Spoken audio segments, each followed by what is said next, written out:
motivation simple, celle de rester normal. Normal. Non par rapport au plus grand nombre qui est constitué d'individus parfaitement anormaux par rapport à eux-mêmes. Non, rester normal, c'est d'abord rester normal par rapport à soi-même. Pour cela, il faut conserver la possibilité d'agir suivant ses pulsions. Il faudra éviter l'affrontement.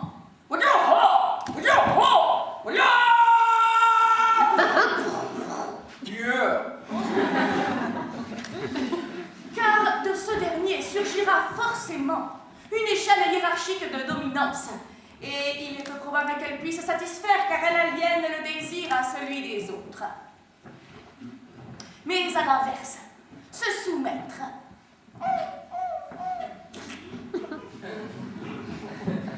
C'est accepter avec la soumission la pathologie psychosomatique qui découle forcément de l'impossibilité d'agir suivant ses pulsions. Il ne reste plus que la fuite.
Sous son apparence mielleuse, les raisons millénaires de sa fortune.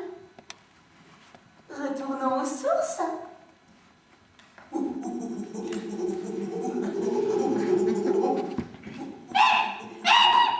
voici il y a moins 100 000 ans en Afrique. Nous voici avec Cro-Magnon. Cro-Magnon a repéré sa Cro-Mignonne. Il la poursuit dans la plaine. Il la course dans la savane. Il l'attrape par la tignasse. Il la traîne dans sa grotte. Et cette fois-ci, au lieu de la chevaucher comme il en a l'habitude, en la maintenant par la crinière, il la retourne. Et là, naît non seulement la position du missionnaire, mais aussi les prémices de l'amour. Les yeux dans les yeux. C'est l'amour à la plage. Et les yeux dans les yeux. Oh, oh. Baiser les coquillages. Oh, entre moi et tes yeux. Yeah.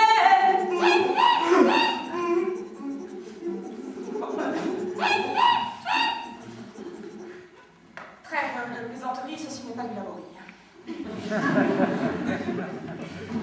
Décrire l'amour comme la dépendance du système nerveux à l'égard de l'action gratifiante réalisée en la présence d'un autre être, dans notre espace, est sans doute objectivement vrai. Le décrire de cette manière, n'est-ce pas ignorer la part humaine de l'amour? Sa dimension créatrice, culturelle, imaginaire.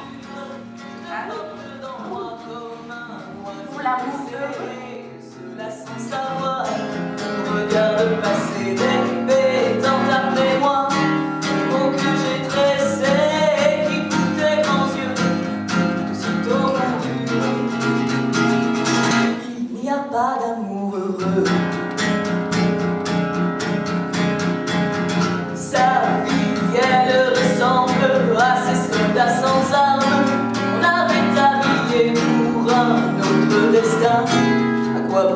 sa nuit, se lever le matin quand